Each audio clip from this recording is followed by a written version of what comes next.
Hi, I'm Gloomicidal from Guts and Glam Records, and you're watching the Lust for Blood interview. Joining us now is the fabulous Lust for Blood. How are you? I'm good.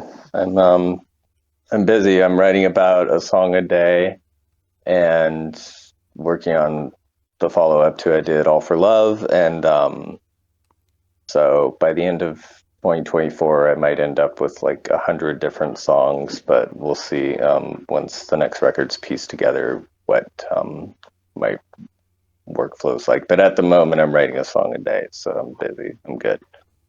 That's amazing. Fabulous. Yeah, thank you. All the songs are fire too. This record's turning out really well. Question number one. Where did you get your name from?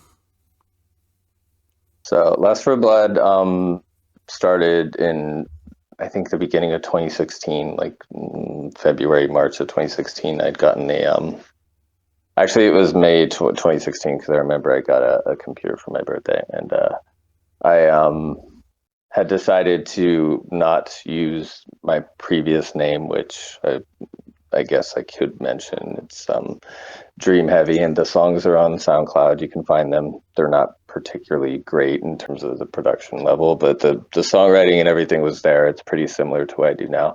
And someone on SoundCloud, as so often happens, took my name and Oh, got more listeners than I did. And their music was not as good as mine.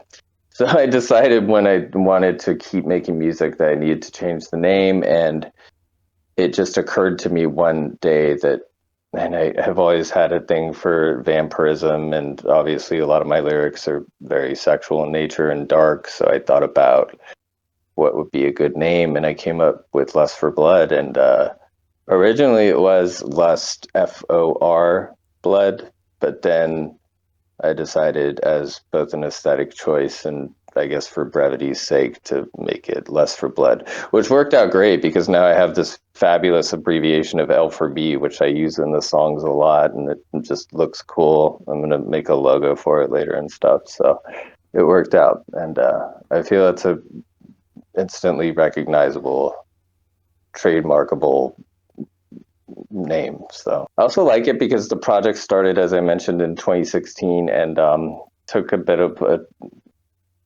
experimentation period to get the sound right for what I wanted to do with the project. And even after the first record, Polaroid Bloodstains was still more of like me kind of trying to experiment with vocalization effects and things like that that I hadn't really done before. So I view it as almost like a bit of an EP. There's some instrumentals on it, so I mean, it's technically a full length, but I like the name a lot, especially because Lust for Blood with the number four, I've had since I think I changed the name in 2017 or 18 or something like that.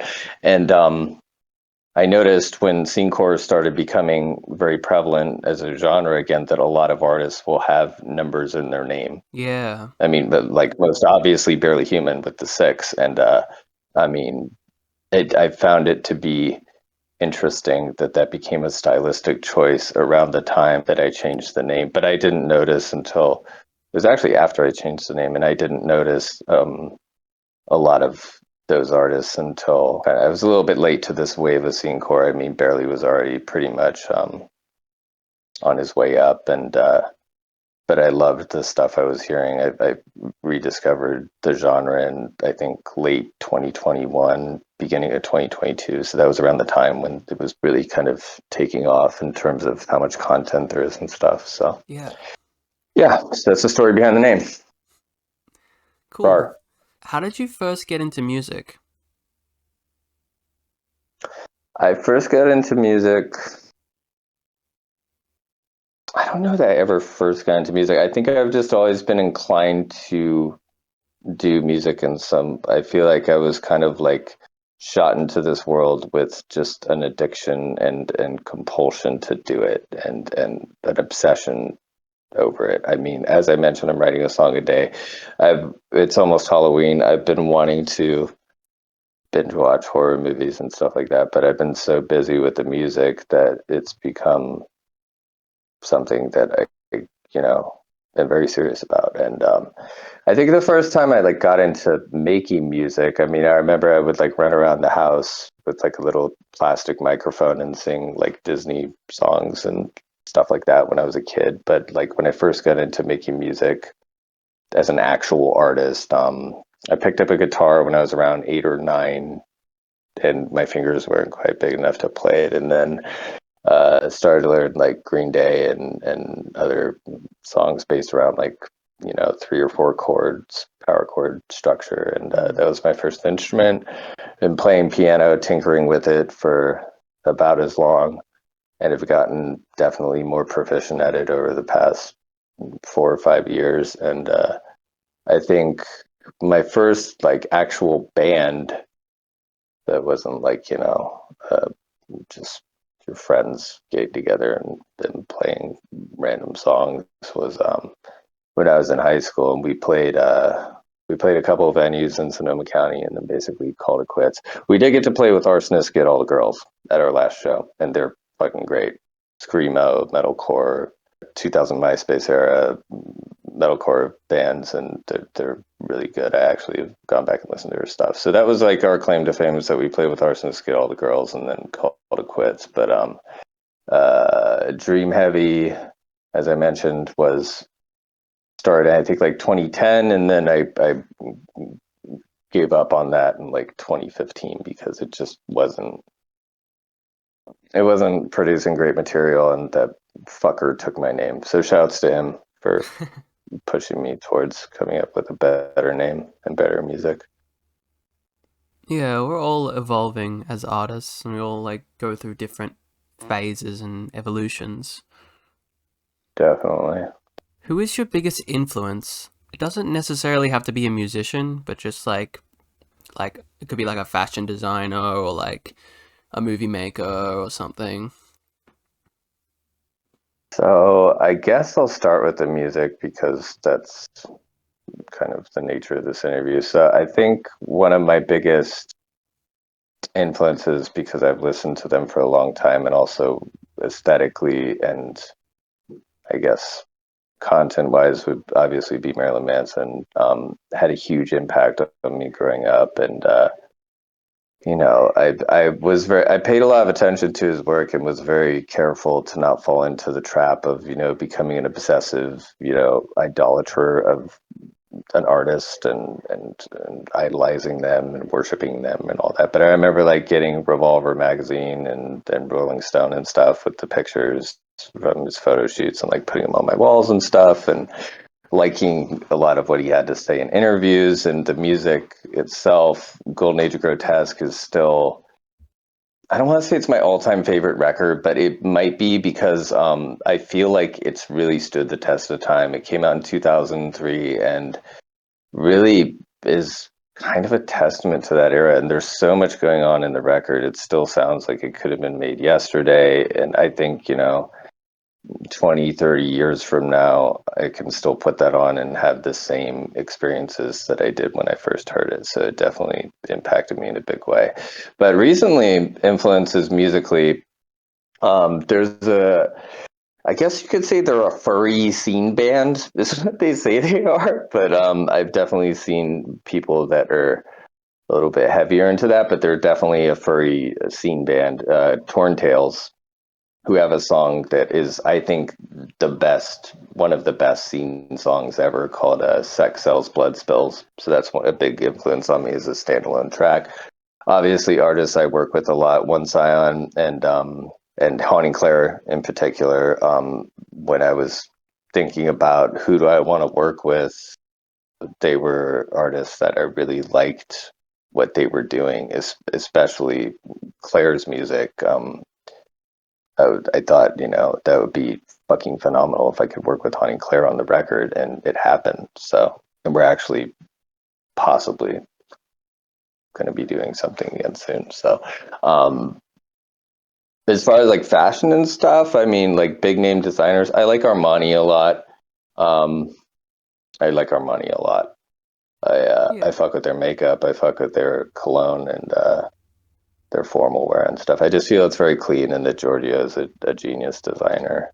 As far as like filmmakers, Gaspar Noé, who did the video for Saint off of Golden Age Grotesque for Manson, has done some pretty traumatic and technically crazy filmmaking, as well as Stanley Kubrick Yeah. was a good one. But I don't think there is much of an influence on the music because I like what their films look like. So, and I've also been listening to Solar Fake is another artist that I would highly recommend if you haven't heard Solar Fake and you like electronic music or goth synth pop type music. Check them out. They're my favorite electronic band. Um, they can't write a bad song. So Yeah. Definitely look Solar them up. Fake. Thinking about fashion, could we have a brief overview of your style and your aesthetic? Sure. So I don't think you can go wrong with a black hoodie. Period. Yeah. I mean, this one's really cool too. It's like an XL size, but it's cool because it's got the zippers on the pockets here, and then it's got pockets like when I zip this down, like on the inside, it's got those like where the pockets are normally down here. It's got pockets on the inside too, so that's good for you know being sneaky. And I also, like, I mean, a lot of people know that I like the cat aesthetic. So, I mean, the cat ears or anything like furry based. I mean, I'm not so heavy into it that you'll see me in like a head and like the tail and stuff. I mean, maybe a tail, but I like anything kind of based around kink or BDSM too. That's fetishy, that's tasteful, and that can't go wrong with leather. I mean, vegan leather is just as good as other leather. I like vinyl a lot. Demonia, Goth Boots, Draven, Skate Shoes, or Osiris, Oh which yeah, I don't have a nice. pair of either right now, but I'd like to get some.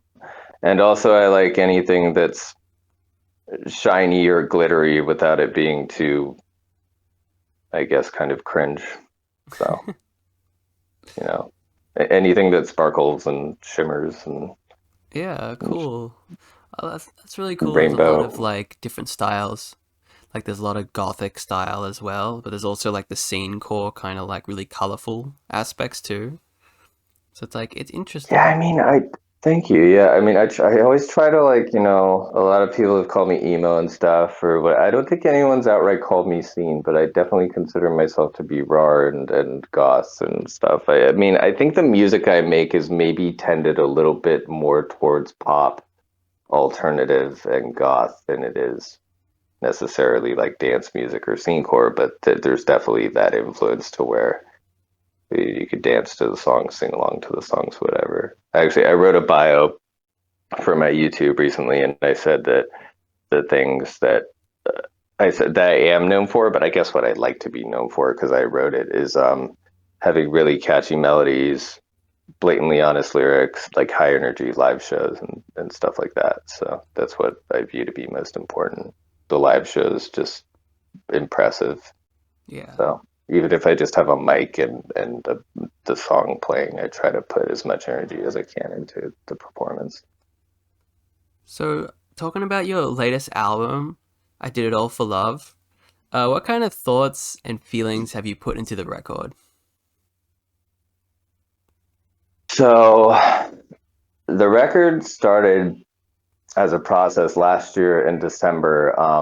I had the idea for Heartspell and had written the beat, and I was using this program called Caustic, which I'm no longer able to use because I'm on a newer version of Android that doesn't support it. But I had written the idea for the song and the lyrics for the hook, and decided that I was going to kind of go towards a more faster tempo, more scene influence, more dancey, more energy, better production. And then after I finished the song, I thought, it'd be kind of cool if I could actually work with some of these artists that I've been exposed to over the past couple of years. So I got on Instagram, which I mean, back then I had like maybe 100 followers or less. And like, I thought, let's try this out. Let's just like reach out to some random, I mean, not random, but let's choose someone that I've listened to see if they'll do a song. And I shot Haydoric's DM, and was like, could you do a collaboration on a song for this thing I'm working on? He said yes, and I sent him the beat for Twin Flames, and he said it was fire and did an awesome job with his verse, and just kind of went from there. I can't remember from there what was next, but I mean, it was just one thing after another. I was like really happy when Haunting Claire responded. You're on the record, I was on the record.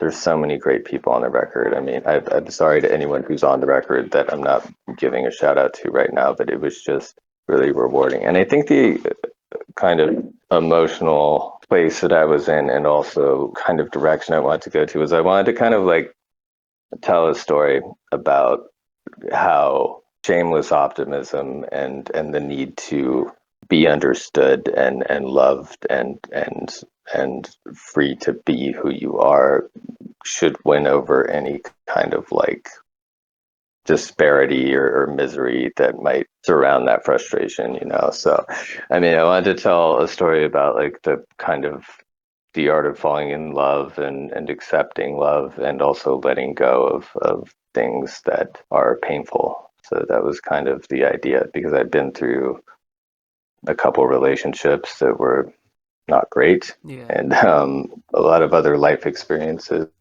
um, with addiction and with other struggles I've been through, that I wanted to talk about. And I feel that this is the most honest I've ever been on a record, and so it kind of set a new level for me as an artist and lyricist, for sure. I think that's really cool. It's really positive outlook.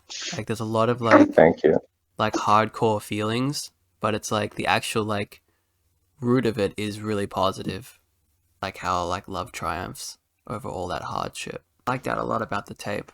Thank you. Yeah, I mean, yeah, and that's what I like about it too, is that it ended up being 23 tracks, but it doesn't feel like a mixtape to me. It feels like an album. Yeah.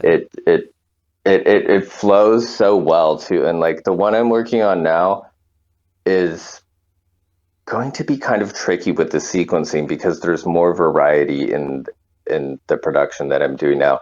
And I still wouldn't say it sounds like a mixtape. It still flows, because I'm actually using a consistent vocal effect this time. I'm pretty much using the same preset on all the songs I'm doing now, because I just think it sounds really good. So, but on I Did It All for Love, the sequencing was very easy. And I like that when writing the record and finishing it, that I was able to do this kind of little like triptych of a mini episode in the end of the record, with Paid Up with One Scion, which is like we show up to the club and fuck it up, and then Psycho with Meshka.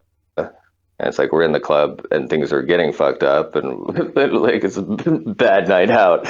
And then Roaring Twenties with Dino, which is also not as clubby in terms of the music, but it mentions club culture and kind of like being seen and being raw. So Being that was raw. nice. I mean, that there's three club songs where the word club and going to the club just kind of ended up flowing well together. So I put them all together, and then Yeah. Obliterate, which you and Oat Blood are on, I knew was pretty high energy and aggressive, particularly with Oat Blood's hook that he did, and the really kind of hectic beat that I wrote, that's got this very fast and crazy melody, that I decided that had to go near the end, because after that, it was going to have to be kind of a little bit of a decompression. So, and there's certainly songs on the record that go as hard as Obliterate, but I think as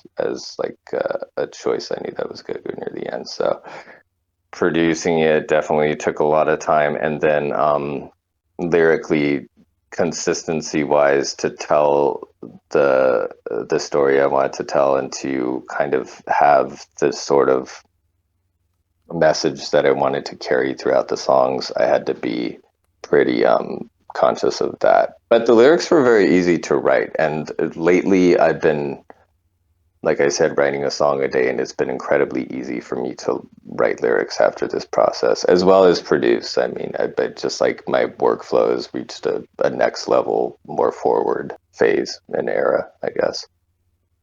Yeah, that's awesome. Sometimes it's really hard to like Yeah, kind of get tracks going. So like having a 22 track like mixtape slash album is just amazing. thank you. Yeah. Final question. What's next for Lust for Blood? The plan is to get back on stage. I'm hoping to do some more open mics this year, at least a couple, but it might be next year, as well as get actual shows booked. Hopefully by the end of next summer or next fall or even early next summer, I'll actually be on tour. Um, I also plan to keep doing music videos. There's some ideas for doing a music video for Obliterate, Catboy Swagger, and potentially either Heartspell or Cheer Up Emo Kid, probably Cheer Up Emo Kid. So those are all songs that I know Catboy Swagger and Obliterate will definitely have music videos. The other two possibly, because I'm already working on the next record. But also what's next is at the date of this interview in about 2 hours, my time anyway. Apparently, it's already out in the UK. Burning Out drops with Willowcore, and it's the second song, well, technically third song, unleashed from this latest batch of tracks that's going to end up being on the next collection of songs album, the next album. And I am planning on putting out the next record January, but also Valentine's Day is on a Thursday next year, so I'm kind of like, ish, do I wait to put it Mm. out on a romantic holiday where it's gonna, be a good release day? So what's next for Lust for Blood is for me to break through and continue to make strides towards bigger and better. There's a lot of artists that I still want to work with. There's a lot of artists that have reached out that have expressed interest, both that are established and that are just getting started. So there's a lot going on, and there's also going to be. I've been hinting at it on Instagram, an announcement regarding something that I had been working on during the process of I Did It All for Love. I guess what I could say is that it's a collaborative effort and that people will know the full extent of what it is soon. I would love to continue to talk about that, but it'll be very soon. Well, that's all the time that we have for now. Thank you so much for your time. Thanks Thank everyone you. for watching. Keep a lookout for new stuff coming soon. Check out I Did It All for Love. It's a banger of an album. And Thank we'll you. see you Thank you guys so much. next time. Yeah. Guts and glam. Guts and Glam Records forever. Rar. Rar. And also my thing, which is beautifully dangerous, sexy music. We make beautifully dangerous music for people that are sexy also. Now you know. There you go. Sign, please. Oh. So it's got a little jingle. Rar. All right. Thank you, Gloomy. Rar.